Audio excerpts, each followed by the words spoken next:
Morning, it's the 6th of October and it's only just about 5 to 7 and there's very little daylight. I hate this time of year because you can't get naught done on a morning.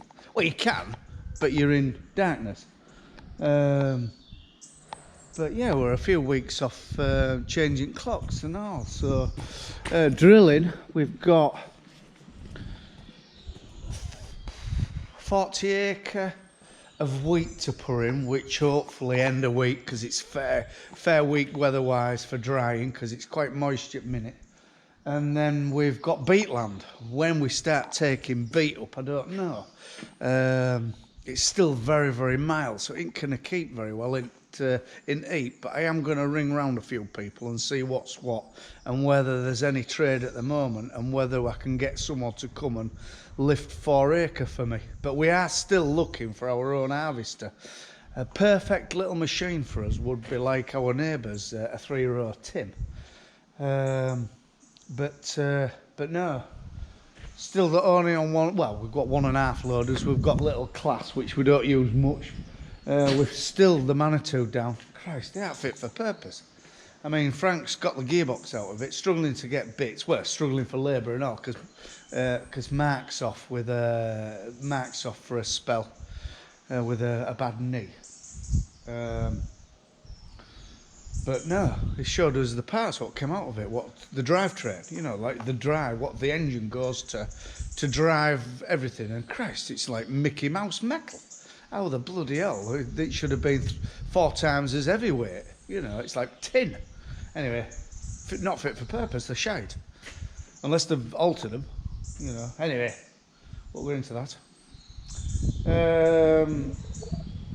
But yeah, we're toying with, we've sort of got this yard, 2 yards ready at other farm.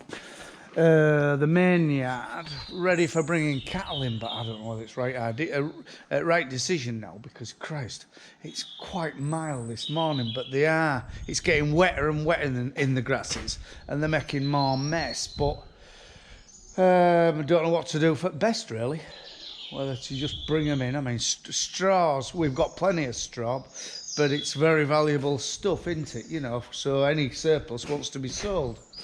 So I'll have a word with our lot and make our decision at 8 o'clock. Sold some barley, so some barley's going this morning to a mate of ours for his cattle.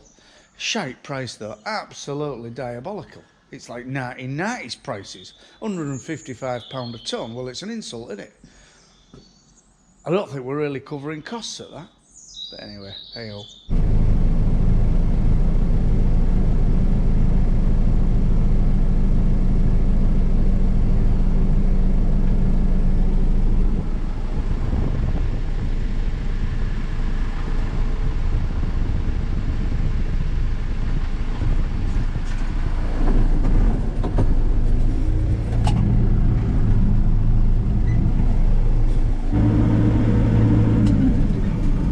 We're back, haven't we?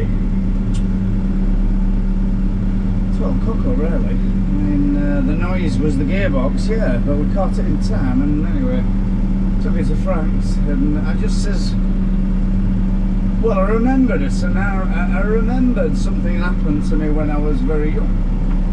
I had a Peugeot car, 205 GTDI, and it was a rocket ship, it wasn't. Anyway, me and Nick had been on holiday and we come back from Manchester Airport, bringing it down M62 like you were allowed to back in the day. Well, you weren't, but you could get away with it a bit more. And got to Howden there, pulled off motorway, and it was stuck in gear. It had moulded itself into gear. Anyway, next morning, no oil in it, but it cooled down.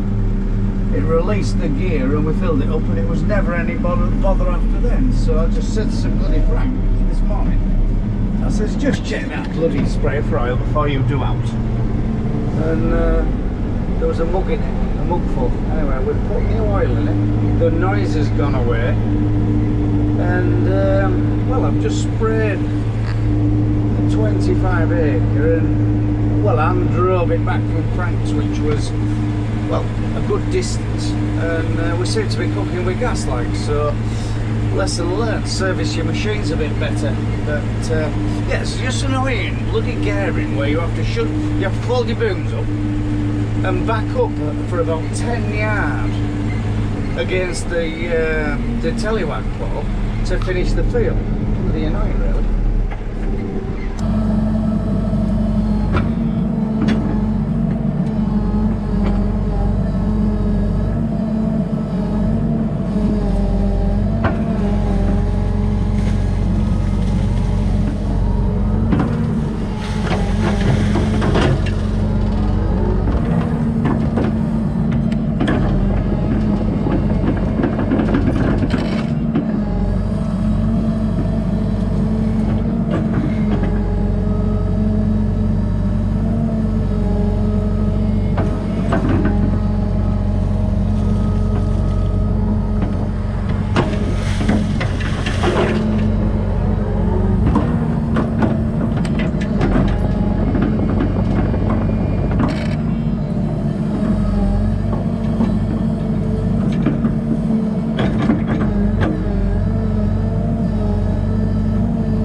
Just take as just the slop out of the bottom and the greenery, really, because if you start digging holes in your dikes and taking their bases out, because it has got a gravel base as this, and if you start picking up the gravel, you damage your dike bottom. So you just have to be a little bit cautious and not get too deep.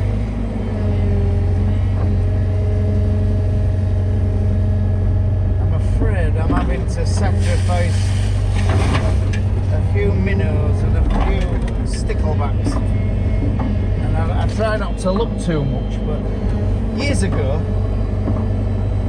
we had a fella, we used to have an old timer come with an old Atlas rubber duck, a fella called Mervyn Gray, and Mervyn, I know this means nothing to you, but Mervyn, or most of you, Mervyn used to come and do our diking, and it's strange that every third, fourth bucket had an eel in it in this dike, you know, and we used to gather them up for tea. We used to, as soon as Mervyn was come, I'd come down with a bucket, or my dad would come down with a bucket and gather a few eels up, and we used to eat them. And I think it must be pollution that they've disappeared. Whether it's industrial pollution, agricultural pollution, or just domestic pollution, but something's caused the decline of the eel. Yeah, it's strange, really, because we used to eat them and you skin them, chop them into little lumps like that, and then fry them. And even if they'd been skinned and chopped up, you used to put them in pan and they used to wriggle. Like bizarre.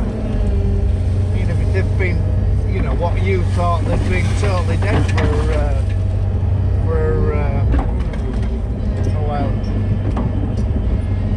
You know, if they've been dead an hour, they're still wriggling. Ooh.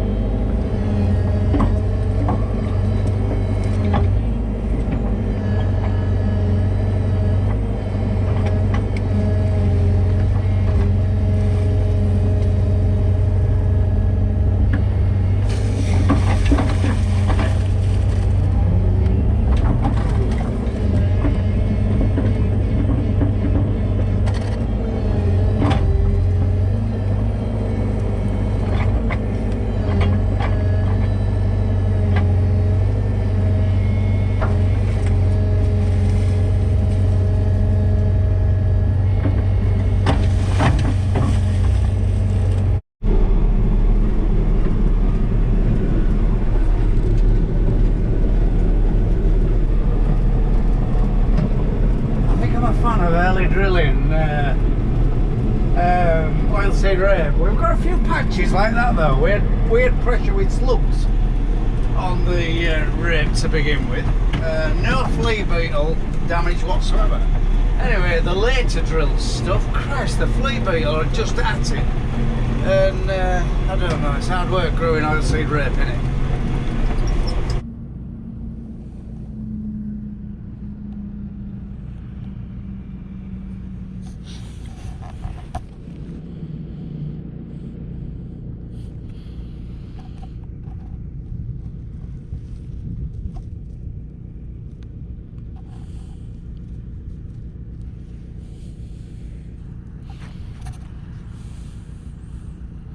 Got a serious infestation of flea beetle. In fact, I think I'm wasting my time here.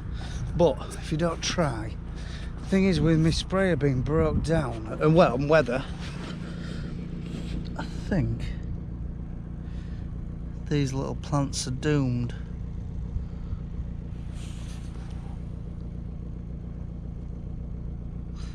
The damage is already done.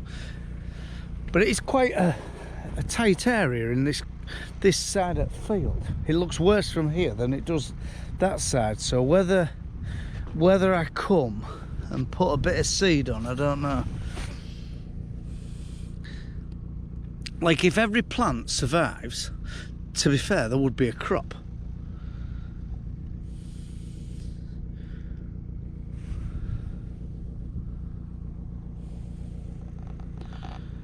But I don't know whether they're gonna.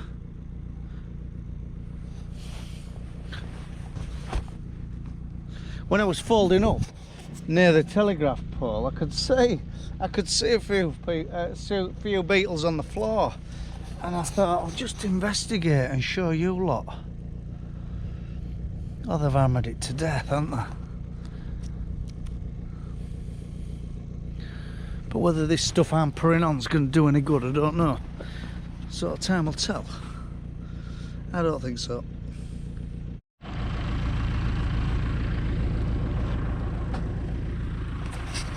Different again in this field. I'm really chuffed. There's a little bit on sandy bank where flea beetle seems to have favoured the sandy bank, and I've had a word with Andy, our agronomist, and he reckons it should be the other way. They're like a clot or two to sort of hide behind, you know, on a slate surface they don't really like. But anyway, on the sandy bank there seems to be more damage. I mean, look, there is damage, but the plant's getting big enough now to get away from it.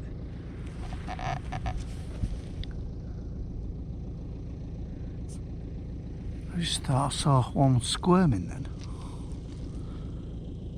You know, I shouldn't be here really because I've just sprayed it, but I just thought I saw a flea beetle squirming about.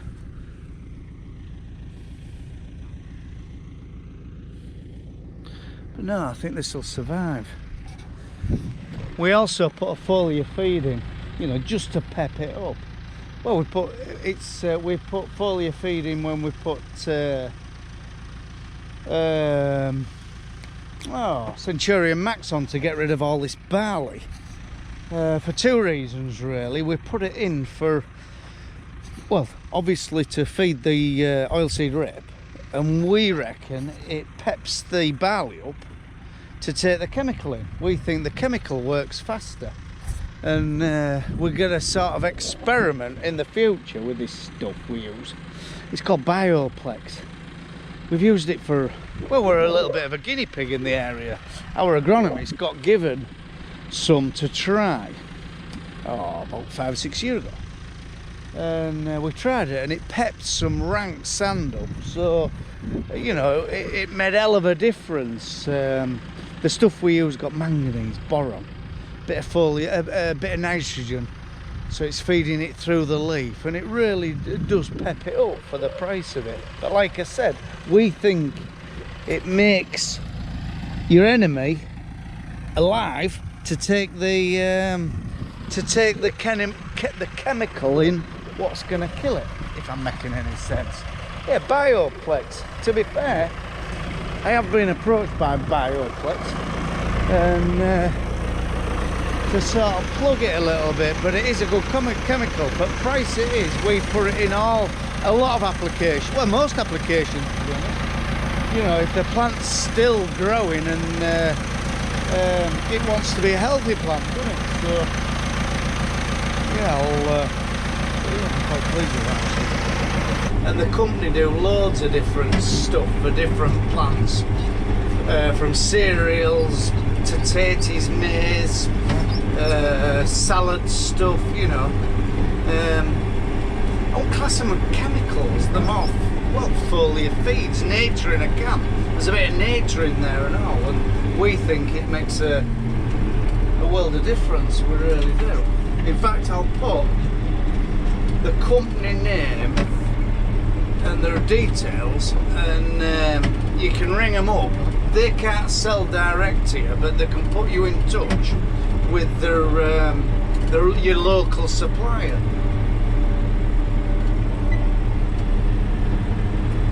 It's just a bit patchy on here where flea beetle have had their fill, but I think there's enough plants, and I think they're strong enough to overcome them.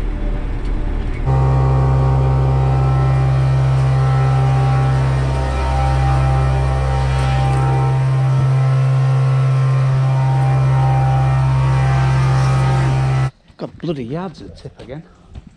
So we'll clean up. Yeah, what I was saying, couldn't hear you for blow wagging then. That's what. Oh, we brought some effers in, and Warney's across the way, and he's gone crackers. He wanted to be at him, so we've had to put him in some bales round him and put him in solitary confinement. But yeah, this is the stuff we use. It's made by a company called Micromix Plant Health, and it's Bioplex MN, and its ingredient is that nitrogen, sulfur, whatever that is, manganese, what we're really looking for, because our crops get, and the soil's very desperately short of manganese, magnesium, and free amino acids. So it's got a bit of nature in there and all. So. And they do all sorts of stuff for vegetables, and yeah, to be fair, we rate it. And tank mix wise as well. Sorry, sort of all finger and thumbs.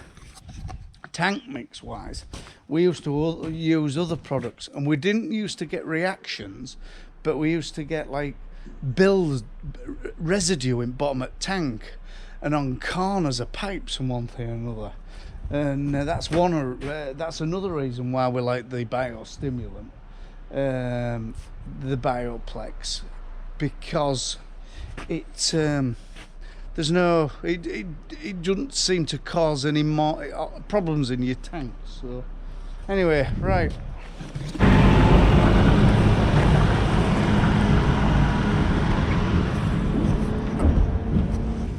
Right, from a Rufford farm in East Yorkshire. Bye for now, look at him. So he can't see his women. So, but he's off away, he's off to some grasses next day or two. So, yeah, most of the cattle in now. And then there's a yard full of other farm. And we just want to get them introduced to a good ration of barley and silage like we did last year. And it worked really well. So, right, bye for now.